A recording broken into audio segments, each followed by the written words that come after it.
ನಮಸ್ಕಾರ. ನಾನು ನಿಮ್ಮ ಸಿ ಎ ಗಣಸ್ವಾಮಿ, ವೀಕ್ಷಕ ಕನ್ನಡ ನ್ಯೂಸಿಂದ.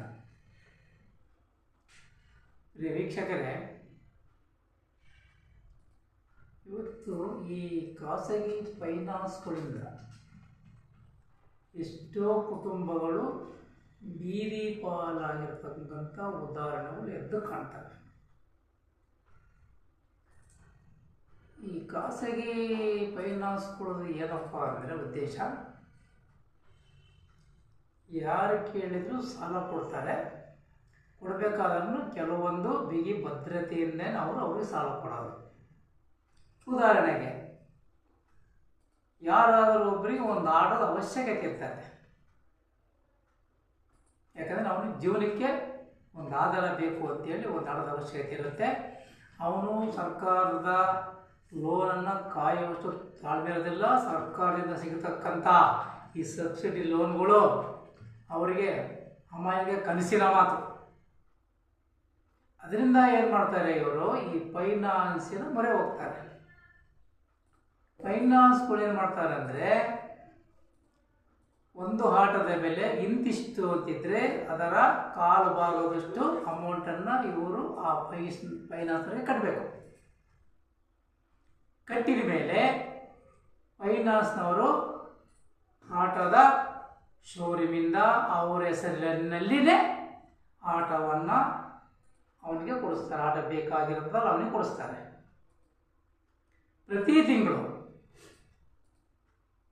ಇಷ್ಟು ಅಮೌಂಟನ್ನು ಕಟ್ಟಬೇಕು ಅಂತ ನಿಗದಿಪಡಿಸ್ತಾರೆ. 4,000 ಆಗಿರ್ಬೋದು, 5,000 ಆಗಿರ್ಬೋದು, 6,000 ಆಗಿರ್ಬೋದು. ಪ್ರತಿ ತಿಂಗಳನ್ನು ಕಡ್ಡಾಯ ಕಟ್ಟಲೇಬೇಕು. ಅವನ ಆಟವನ್ನು ಓಡಿಸ್ಲಿ, ಮನೆ ಮುಂದೆ ನಿಲ್ಲಿಸ್ಬಲ್ಲಿ ಪ್ರತಿ ತಿಂಗಳು ಫೈನಾನ್ಸ್ಗೆ ಅಮೌಂಟು ಕಟ್ಟಿಬಿಡಬೇಕು. ಇದು ಅವರ ಕಂಡೀಷನ್. ಆಟೋದವರು ಏನು ಮಾಡ್ತಾರೆ, ಒಂದು ತಿಂಗಳು ಏನಾದ್ರೂ ಕಟ್ಟೋದನ್ನು ನಿಲ್ಲಿಸಿದರೆ ಆ ಒಂದು ತಿಂಗಳು ಕಟ್ಟತಕ್ಕಂಥ ಹಣಕ್ಕೆ ಬಡ್ಡಿ ಹಾಕ್ತಾರೆ. ಮತ್ತು ಎರಡನೇ ತಿಂಗಳು ಕಟ್ಟಬೇಕಾದ್ರೆ ಈ ಬ್ಯಾಲೆನ್ಸ್ ಹಣ, ಅದರ ಬಡ್ಡಿ ಮತ್ತು ಆ ಕಟ್ಟಬೇಕಾಗಿರೋದು ಆ ತಿಂಗಳು ಅಮೌಂಟು ಕಟ್ಟಲೇಬೇಕು ಅವನು. ಒಂದು ವೇಳೆ ಆ ತಿಂಗಳು ಎರಡನೇ ತಿಂಗಳದ ಕಟ್ಟಿಬಿಟ್ಟು ಮೊದಲನೇ ತಿಂಗಳದನ್ನು ಹಾಗೇ ಅವನು ಉಳಿಸ್ಕೊಂಡ ಅಂದರೆ ಮತ್ತೆ ಅದಕ್ಕೆ ಬಡ್ಡಿ ಬೀಳುತ್ತೆ. ಅಲ್ಲಿಗೆ ಡಬಲ್ ಬಡ್ಡಿ ಆಯಿತು. ಮತ್ತೆ ಅವನು ಆ ತಿಂಗಳದ ಕಟ್ಟಬೇಕು, ಇದನ್ನು ಸೇರಿಸಿ ಕಟ್ಟಬೇಕು. ಈ ರೀತಿ ಅವ್ರದ್ದು ಬಡ್ಡಿ. ಇದಕ್ಕೆ ಒಂದು ರೀತಿಯಲ್ಲಿ ಮೀಟರ್ ಬಡ್ಡಿ ಅಂತಾರೇನೋ. ಇದೇ ರೀತಿ ಒಂದು ವ್ಯಾಪಾರ ಮಾಡೋರಿಗಾಗಿರ್ಬೋದು, ಒಬ್ಬ ಬೇರೆ ಏನನ್ನ ದೊಡ್ಡ ಬಿಸ್ನೆಸ್ ಮಾಡೋರಾಗಿರ್ಬೋದು, ಅವ್ರು ಬೇಕಾದರೆ ನಾನು ಇದಕ್ಕೆ ಕ್ಯಾಪ್ಟರ್ ತೊಗೊಂತೀನಿ ಅಂದ್ರೂ ಕೊಡಿಸ್ತಾರೆ ಬೇಕಾದರೆ. ಯಾಕಂದರೆ ಅವ್ರಿಗೆ ದುಪ್ಪಟ್ಟು ಬಡ್ಡಿ ಬರುತ್ತೆ ಅವರಿಗೆ. ಈ ರೀತಿಯಾಗಿ ಎಷ್ಟೋ ಜನ ಆಟೋಗಳನ್ನು ಅವ್ರಿಗೆ ಬಿಟ್ಟುಬಿಟ್ಟಿದ್ದಾರೆ. ಯಾಕಂದರೆ ಇವ್ರಿಗೆ ಲಾಭ ಇರುತ್ತೆ ಫೈನಾನ್ಸ್ನವ್ರಿಗೆ. ಅವನು 4-5 ತಿಂಗಳು ಕಂತು ಸಹ ಕಟ್ಟಿರ್ತಾನೆ. ಅವನು ಕಟ್ಟಿರ್ತಕ್ಕಂಥ ಅರ್ಧ ಮನಿ ಇಲ್ಲ ಕಾಲು ಮನಿ ಅದು ಕೂಡ ಅವರೇ ದೋಚ್ಕೊಂತಾರೆ. ಇದು ಇವರು ಮಾಡತಕ್ಕಂಥ ಫೈನಾನ್ಸ್ ಮಾಡತಕ್ಕಂಥ ಜನಗಳಿಗೆ ಕಿರಿಕಿರಿ. ಅದೇ ಸರ್ಕಾರದ ಬ್ಯಾಂಕುಗಳಿಂದ, ನಿಗಮಗಳಿಂದ ಸಾಲ ತಗೊಂಡ್ರೆ 2 ತಿಂಗಳ 3 ತಿಂಗಳು ಕಟ್ಟಲಿಲ್ಲ ಅಂದ್ರೂ ಸುಧಾರಿಸ್ಕೊಂಡು ಹೋಗ್ತದೆ.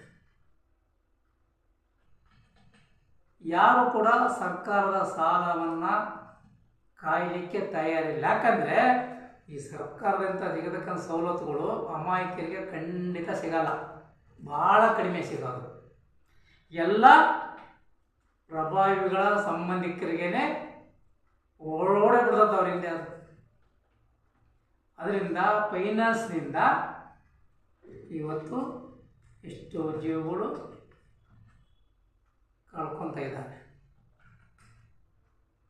ಕೆಲವರು ಹೆಂಡತಿ ಮಕ್ಕಳನ್ನು ಬೀದಿ ಪಾಲು ಮಾಡಿದ್ದಾರೆ. ಕೆಲವರು ಕೇಳದೆ ಊರುಗಳು ಬಿಟ್ಬಿಟ್ಟಿದ್ದಾರೆ. ಇಂಥ ಕಿರುಕುಳಕ್ಕೆ ಯಾರು ತಾನೇ ತಡೀತಾರೆ?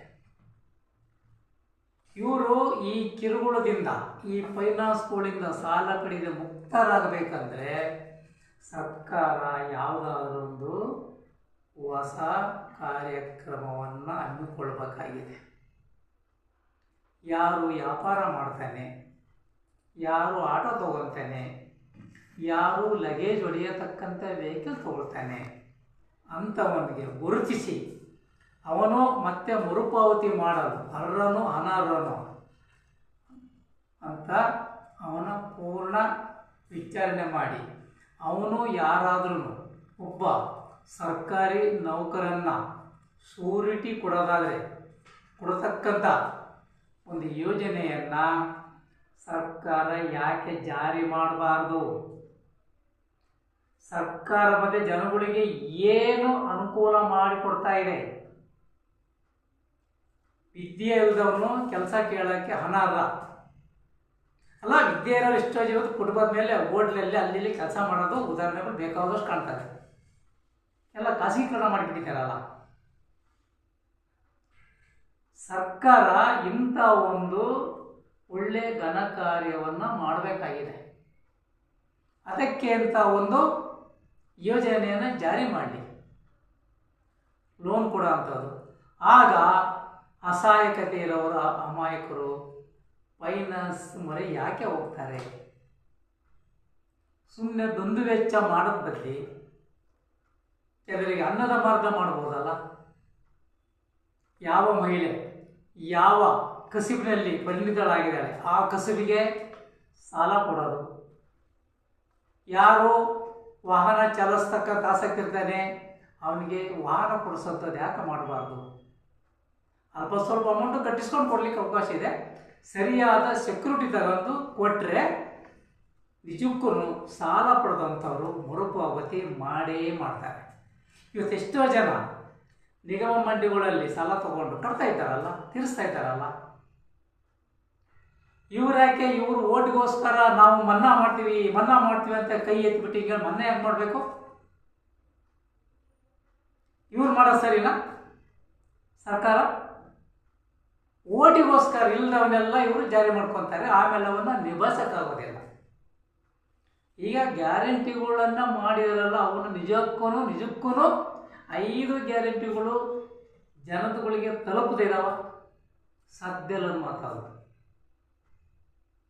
ಒಬ್ಬ ತಂದೆ ದುಡ್ಡು 5 ಮಕ್ಕಳು ಸಾಕ್ತಕ್ಕಂಥ ಅಸಾಧ್ಯದ ಮಾತಾಡೋದು. ಅದರಿಂದ ಸುಮ್ಮನೆ ಪೋಸ್ ಕೊಡೋದು ಬದಲಿ, ಜನರಿಗೆ ಸಾಂತ್ವನದ ಬದಲಿ ಸರ್ಕಾರ ಒಂದು ಒಳ್ಳೆಯ ಕಾರ್ಯಕ್ರಮ ನಂಬಿಕೋಬೇಕಾಗಿದೆ. ಅಮಾಯಕರ ಜೀವಗಳು ಹೋಗೋದಕ್ಕಿಂತ ಮುಂಚೆ ಸರ್ಕಾರನೇ ಒಂದು ಸಾಲ ಕೊಡ್ತಕ್ಕಂಥ ಯೋಜನೆಯನ್ನು ಜಾರಿ ಮಾಡಬೇಕಾಗಿದೆ. ಅದಕ್ಕೇನು ನೀವು ಸಬ್ಸಿಡಿ ಮನೆಯಿಂದ ಕೊಡೋದು ಬೇಕಿಲ್ಲ. ಪೂರಾ ಸಾಲ ಕೊಟ್ಟು ಪೂರಾ ಸಾಲ ಬಡ್ಡಿ ಸಮೇತ ಉಸಿಲಿ ಮಾಡಿಕೊಳತಕ್ಕಂಥ ಕಾರ್ಯಕ್ರಮ ಮಾಡಿದರೆ ಸರ್ಕಾರಕ್ಕೆ ಸಣ್ಣ ಪುಟ್ಟ ಬಡ್ಡಿ ಸಮೇತ ಹಣನ ಮರುಪಾವತಿ ಆಗ್ತಕ್ಕಂಥ ಕಾರ್ಯಕ್ರಮ ಮಾಡಬೇಕಾಗಿದೆ. ಇದರಿಂದ ಅಮಾಯಕರು, ರೈತರು, ಸಣ್ಣ ಪುಟ್ಟ ವ್ಯಾಪಾರ ಮಾಡ್ತಕ್ಕಂಥವ್ರು ನಿಜಕ್ಕೂ ಸುಖ ಜೀವನವನ್ನು ಮಾಡೋದ್ರಲ್ಲಿ ಎರಡು ಮಾತಿಲ್ಲ. ಸರ್ಕಾರ ಇಂಥ ಒಂದು ಯೋಜನೆಯನ್ನು ಅತಿ ಶೀಘ್ರದಲ್ಲಿಯೇ ಕೈಗೊಳ್ಳಬೇಕಾಗಿದೆ. ಅಮಾಯಕರ ಪ್ರಾಣವನ್ನು ಉಳಿಸಬೇಕಾಗಿದೆ.